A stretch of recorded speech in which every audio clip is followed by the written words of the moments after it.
Break news చూస్తున్నాం. ఢిల్లీలో కొత్త సీఎం ప్రమాణ స్వీకారానికి వేగంగా ఏర్పాట్లు జరుగుతున్నాయి. ప్రమాణ స్వీకారం జరిగే రామ్లీలా మైదానం మొత్తం భద్రతా వలయంలోకి వెళ్ళింది.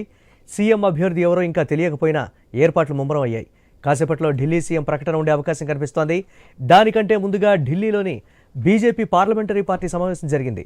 ఈ సమావేశంలోనే ఢిల్లీ బీజేపీ సీఎం అభ్యర్థి ఎవరో నిర్ణయించినట్లుగా సమాచారం. అదే పేరుకు బీజేఎల్పీ సమావేశంలో ఆమోదం తెలియజేసినట్లు తెలుస్తోంది. రేపు మధ్యాహ్నం 12 గంటలకు ప్రమాణ స్వీకారం ఉంటుంది. ఇప్పటికే అందరికీ ఆహ్వానాలు వెళ్లాయి. మాజీ సీఎంలు కేజ్రీవాల్, అతిషీలకు కూడా ఇన్విటేషన్లు పంపారు బీజేపీ నేతలు.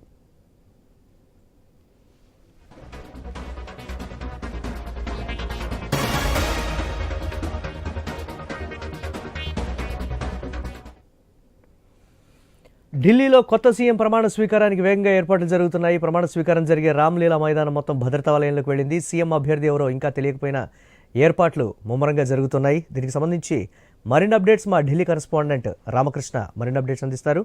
రామకృష్ణ, ఇక ఢిల్లీ ముఖ్యమంత్రి ప్రమాణ స్వీకార కార్యక్రమానికి ఏర్పాట్లు అయితే చాలా స్పీడ్ గా జరుగుతున్నాయి. రామ్లీలా మైదానంలో 30,000 మంది కూర్చోవడానికి ఏర్పాట్లన్నీ కూడా చేశారు.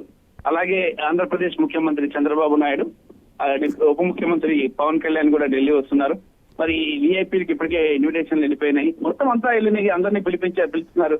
కానీ సీఎం అభ్యర్థి ఎవరనేది ఇప్పటిదాకా టాప్ సీక్రెట్ గా ఉంచారు. ఏం చేయబోతుంది బీజేపీ అనేది ఇక్కడ చాలా పెద్ద ఉంది. అసలు సీఎం అభ్యర్థి ఎవరో తెలియదు. ఇంకా సీఎం అభ్యర్థి పేరు ఖరారు చేయలేదు. కానీ రేపు ప్రమాణ స్వీకార కార్యక్రమాలు చేసేశారు. గవర్నర్ కి ఇంటిమేషన్ ఇచ్చేశారు రేపు ప్రమాణ స్వీకారం ఉంటుందని. మరి ఎలా సీఎం అభ్యర్థి ఎవరు అదే టాప్ సీక్రెట్ గా ఉంటుంది బీజేపీ. అసలు పర్వేష్ రాజ్ సింగ్ వర్మని ముఖ్యమంత్రి చేస్తారా, లేదంటే ఇంకా ఎవరన్నా వాళ్ళ దృష్టిలో ఇంకెవరన్నా ఉన్నారా అనేది కొంత ఆలోచించాల్సిన విషయం. మరి ఈ నేపథ్యంలో ఇక ముఖ్యమంత్రి అభ్యర్థి తెలియకుండానే చక్కచక్క ఏర్పాట్లు అయితే జరిగిపోతున్నాయి. వివిధ రాష్ట్రాల ముఖ్యమంత్రులకి, అలాగే బీజేపీ పాలిత రాష్ట్రాల ముఖ్యమంత్రులు, అధ్యక్షులు, అలాగే ఎన్డీఏ భాగస్వామ్య పక్షాల్లో కీలకమైన నేతల్ని ఈ అందరిని కూడా ఆహ్వానించడం జరిగింది. అందరూ కూడా ఢిల్లీకి రాత్రికే చేరుకుంటున్నారు. రేపు మధ్యాహ్నం 10 గంటలకు ప్రమాణ స్వీకార కార్యక్రమం ఉంటుంది. కాకపోతే ఎప్పటిదాకా ఎప్పుడు లేని విధంగా టాప్ సీక్రెట్ గా ఉంచారు సీఎం అభ్యర్థి ఎవరు అనేది. అదే వేచి చూడాల్సిందే. Right, thanks for updates Ramakrishna.